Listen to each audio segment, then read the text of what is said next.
Bom dia, pessoal. Professor André, disciplina de português da turma do nono ano. Pessoal, continuando o nosso conteúdo, tá? Hoje nós vamos ver outros tipos de figura, que são as figuras semânticas, ok? Então nós vamos rapidinho quais são elas e eu vou estar passando a atividade de vocês também.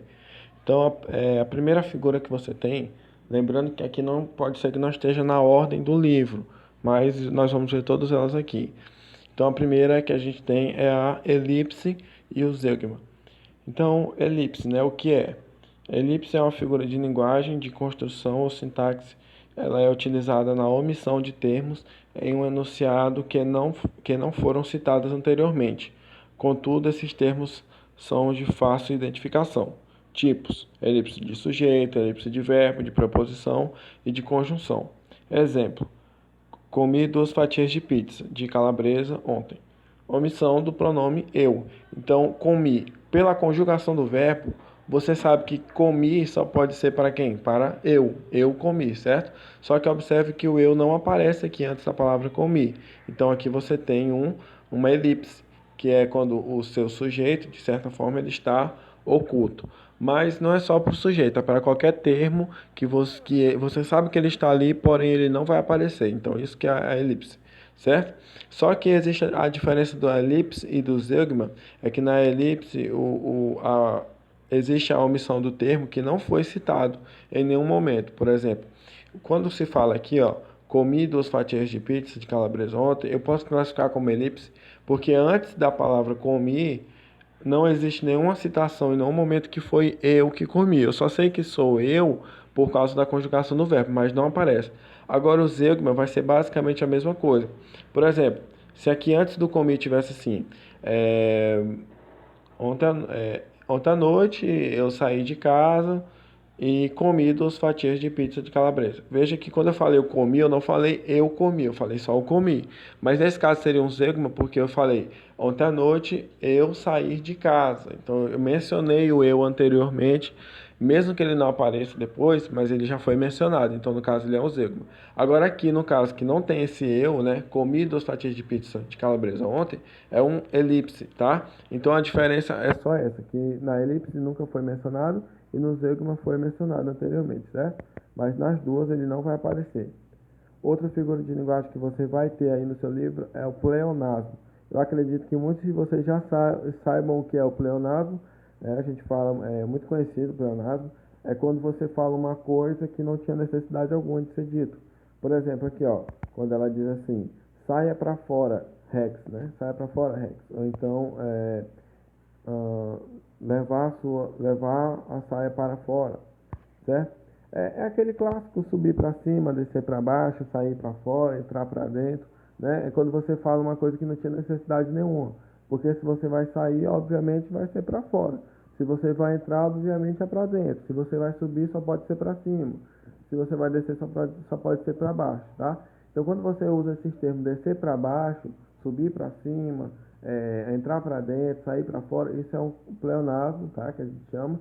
E claro que está errado, né? Dentro da norma culta, o certo é você dizer somente eu irei sair, ou então eu irei entrar, eu irei subir, eu irei descer. Não tem necessidade de você dizer que vai sair para fora, né?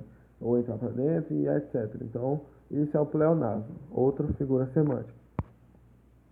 Outra figura semântica que vocês vão ter no livro é o polissílabo, que é o emprego de uma repetição intencional de uma mesma conjunção coordenativa entre palavras ou frases. Exemplo, estudou e trabalhou e viajou.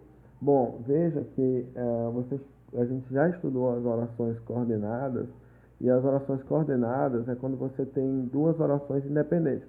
Por exemplo, aqui o verbo estudar não depende do verbo trabalhar e não depende do verbo viajar, né? E o que é o polissílabo? Basicamente, o polissílabo é um emprego de uma repetição intencional da mesma conjunção coordenativa. Qual é a conjunção aqui? No caso, a conjunção aditiva, o é, né? Que você já sabe que é uma conjunção que dá a ideia de adicionar alguma coisa. Então, quando é que você vai ter um polissílabo? É quando você vai ter a repetição de uma conjunção, da mesma conjunção. No caso aqui, ele repetiu duas vezes a conjunção i, que é uma conjunção aditiva. Então ele está dizendo que ele estudou, mais trabalhou, mais viajou. Então ele não só estudou, como ele trabalhou e viajou. Então ele está repetindo essa conjunção i para dar a ideia de adição. Então aí é algo intencional, né? Não é algo que a pessoa está fazendo. E por essa repetição da conjunção torna-se um polissíndrito, tá? Então, basicamente, é quando você vai ter uma oração coordenada sindética, né, que é com o uso da conjunção. Nesse caso aqui, ele fez uso da conjunção aditiva. E quando você fizer essa repetição várias vezes dessa conjunção, tá? Aí você vai ter uma conjunção, aí você vai ter uma oração coordenada sindética com o uso da conjunção, que você vai classificar ela como polissíndrito, que é repetição da mesma conjunção várias vezes. Outra figura semântica que você vai ter aí no seu livro é o assíndeto, certo? Que a palavra síndeto significa conjunção. Portanto, assíndeto nada mais é do que a ausência de conjunção. É quase a mesma coisa da oração coordenada assindética, que é assim aquela conjunção. Vocês já aprenderam aqui no português, quando você tem um azinho assim no início da palavra, por exemplo, assindético, sem uso de conjunção, certo? Então, no caso dessa figura semântica, o assíndeto é nada mais nada menos que a ausência de conjunção. Então, por exemplo, aqui, ó, ele tocava, bolia, arfava e ela dormia. Então veja aqui que você tem a ausência de conjunção, certo? Você tem aqui só separando o verbo com outro pela vírgula, e logo você tem um assíntoto. E a outra figura semântica é a inversão ou hipérbato. A inversão da ordem natural e direta dos termos da oração. Quando você vai ter a inversão normal, né, das coisas, que o normal sempre geralmente sujeito, verbo, complemento. Quando você tiver essa inversão aí, quando você, por exemplo, tem um complemento antes do sujeito ou o verbo antes do sujeito, então você vai ter uma inversão imperfeita. Exemplo, dançar, dança à noite o casal de apaixonados no clube. Então, o normal seria a ordem direta, né, que a gente chama, seria você dizer, o casal de apaixonados dança no clube à noite.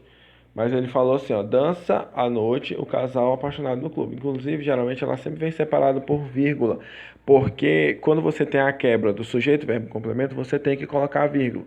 Então, é muito fácil você identificar a inversão hipérbole, porque ela sempre vai vir com vírgula assim, ó, às vezes com duas vírgulas, às vezes com apenas uma, certo? Por exemplo, Alves, vírgula, desiste de ter. A ordem direta seria desiste de ter aves, tá? Aves, vírgula, desiste de ter, veja que você tem aqui uma inversão. A ordem direta seria desiste de ter aves, certo? Sem vírgula, sem nada. Sujeito, verbo, complemento, certo? Desiste de ter aves. Agora, aqui não, aqui ó, você tem o complemento primeiro, aí vírgula, depois o sujeito, o verbo. Certo? Então, essas são as figuras semânticas que vocês vão ver a partir de agora. Professor, e onde é que se encontra? Se encontra aqui na página 53, figuras semânticas do livro. E aí eu vou estar deixando para vocês a atividade da página. Aí está aqui todas as figuras semânticas que eu acabei de explicar. A explicação que eu fiz aqui rapidamente vai até a página 56. E eu vou deixar a atividade da página 57, 58, 59 e 60, tá? Somente até a somente até a 60.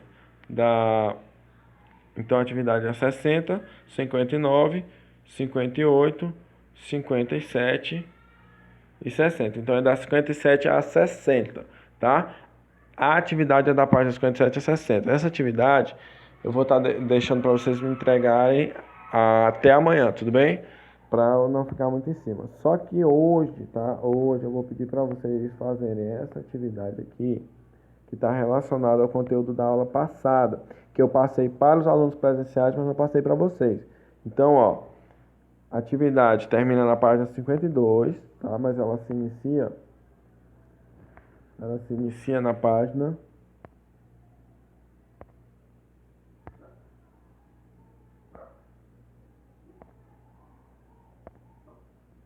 Ela termina na página 52, mas ela se inicia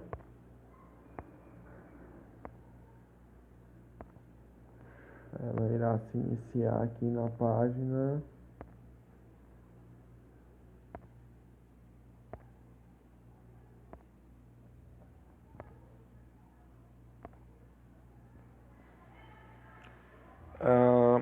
atividade da aula passada, eu acho que eu deixei a 28, a 29, a 30 e a 31, certo?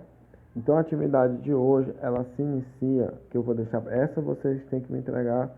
Não, vamos fazer o seguinte, ela é meio grande, né? Mas para não ser injusto, porque eu já passei ela para os alunos presenciais, vocês podem me entregar a de hoje, no caso, a que eu acabei de passar, até a quinta-feira, tá? Até a quinta. Mas essa agora aqui, no caso, que está atrasada para vocês, eu quero receber ela até quarta. Então ela se inicia na página 39 e vai até a página 52. Atenção! O assunto de hoje, figura semântica, atividade de hoje, que são apenas 4 páginas, se eu não me engano, é para me entregar até quinta-feira. Agora, essa aqui que é da aula passada, que eu não passei para vocês, passei só para os alunos presenciais, que é da página 39 à página 52, é para ser entregue até quarta-feira. Então, quarta-feira é a atividade passada e a atividade de hoje, que eu estou passando do vídeo de hoje, que eu acabei de passar as páginas, é para quinta-feira, tá? Então essa é para quarta e a de hoje, da aula de hoje, é para quinta. A atividade da aula de hoje é sobre as figuras semânticas, que é para ser entregue quinta-feira. E essa da aula passada é sobre as figuras que eu passei da aula passada, só que ela tem textos também. É uma atividade que você olha assim, pô, professor, da página 39 a 52 é muito grande. Não, tem muito texto aí, tá? Não é só atividade. Atividade mesmo, acho que são 5, 6 páginas só. O restante é texto. Então, é basicamente leitura de texto e interpretação textual, tá? Então, essa foi a nossa aula de hoje. Boa sorte a todos e até a próxima aula.